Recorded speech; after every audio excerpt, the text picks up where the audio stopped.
Welcome to Hurricane Mike's. We are a veteran-owned small batch hot sauce maker and seasoning blender. And what better subject for both of these than chili? Today we're tackling the traditional Texas chili, aka bowl of red. So let's get started. First ingredient, meat. Typically beef is the feature, but the rules aren't exclusive here, so we're including some pork butt because it gives a great richness to the overall flavor and texture. So we've got about 3 to 4 pounds of chuck roast. We'll slice that up into roughly 1 to 1.5 inch cubes. There it is. Loving this awesome Damascus steel knife from Chef Supply Company. Not sponsored by them, just love the thing. Chef Supply, if you see this, let's talk. Next, we'll cube about 2 to 3 pounds of pork, which is what we just cut off here. We're taking what's known as the money muscle, meaning that in barbecue competitions, this is what you serve the judges if you want to get paid. Lots of interstitial intermuscular fat that's going to fully render and give a really great flavor and feel. So we're going to take both of those, drop them in a bowl, and then we're going to grab our Noble Steer coffee cow rub right here and liberally season. We're going to get a medium heavy coverage on all sides. So this will provide most of the salt that we're going to need, as well as some umami and unctuousness with that coffee component to the seasoning. Follow that with a very liberal coat of our Lone Star Tejas chili powder. This has a very mild, earthy chilies in it, and there's also no added salt, so you can go as hard as you want with this. It's not really going to get too hot at all or too salty. And we're going to take those and we're going to distribute the cubes evenly on a screen, and we're going to drop that on the smoker. Whatever smoker you have or prefer.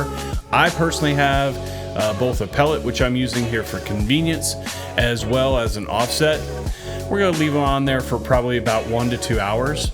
We aren't looking to cook the meat completely at all. Just get, some of those rich outdoor cooking flavors in the mix. All right, so next we're going to take some dried Guajillo chilies. You can find these at your local Latino markets, and we're going to remove as many seeds as we can. If you miss 1 or 2 here or there, it's no worries. They can just get bitter if you leave all of them. After that, you're going to take some boiling water and cover the chilies with that water to completely steep, using a small plate and something heavy to hold chilies down. Leave them for about 20 or 30 minutes until the chilies become soft and they easily tear. In the meantime, as you see here, grab 2 to 3 onions, remove the skins and quarter. Place those in a blender. Once the chilies are soft and ready, remove them from the water, save that water, and place in the blender. Add a couple cups of the chili tea to the blender and puree those onions and chilies together. You may need to add another little bit of your chili tea if your puree is too thick. After that, go grab your meat from the smoker, and you're going to transfer that to either a Dutch oven, or in this case, because I have a life and needed to speed up the process, a pressure cooker. And you're going to add the chili and onion puree. And you're going to add some more of that chili tea and or some beef bone broth to bring the liquid up to just where it's just covering the meat. So if you're slow cooking, you're going to cook until the connective tissue and fat fully renders. That's going to take 3 to 4 hours. If you're opting for the pressure cooker, 30 minutes should get you there.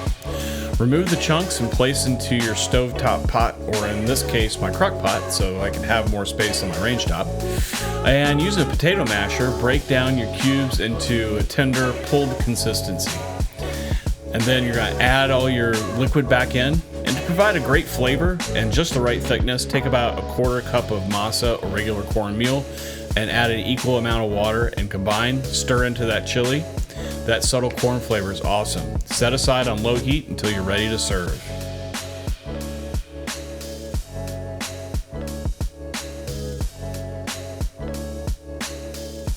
So what you'll need for this is Hurricane Mike's, the Noble Steer Coffee Cow Rub, and our Lone Star Tejas chili powder. Now, if you like your chili a little spicier, grab a bottle of our Go Big Garlic hot sauce, the toasted chili dare ball and touch of Carolina Reaper, as well as a ton of garlic. It is a perfect additive heat. Scan this QR code to go to www.hurricane-mikes.com to get all of those, as well as our other incredibly flavorful small batch products. Hit those like and subscribe buttons. Thank you again, and see you next time.